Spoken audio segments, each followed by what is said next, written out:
گھروں میں سکون نہیں، قبروں میں روشنی نہیں، دعاؤں میں اثر نہیں، اور ہم پھر بھی غافل ہیں۔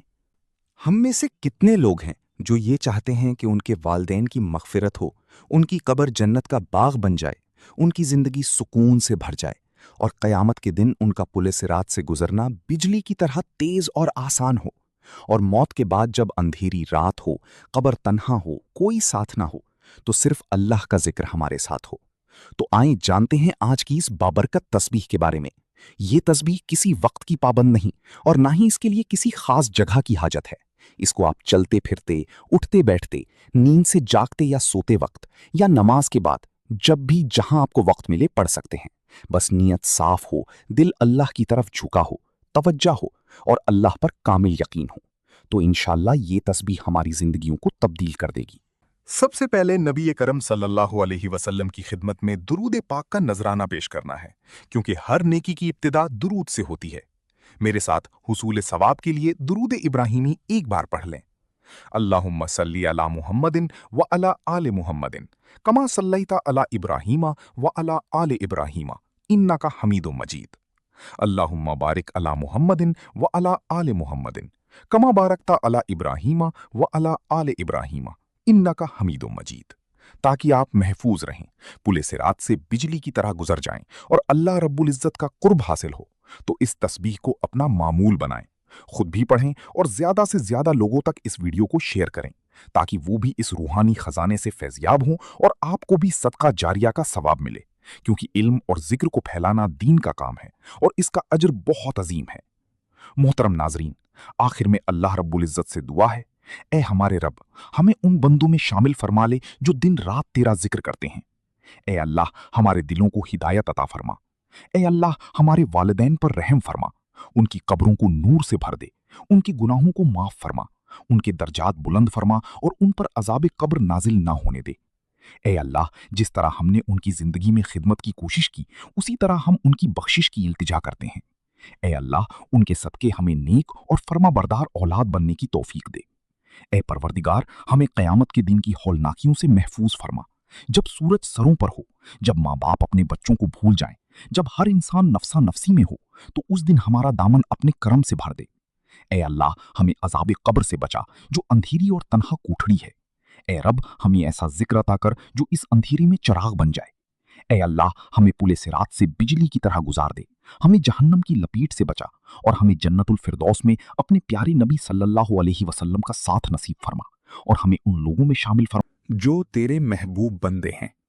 محترم ناظرین، آخر میں آپ سے گزارش ہے کہ اللہ رب العزت کے بابرکت ناموں میں سے ایک نام کامنٹس میں حصول برکت اور ثواب کے لیے تحریر فرما دیں۔ اللہ رب العزت ہم سب کا حامی و ناصر ہو۔ جزاک اللہ خیرہ۔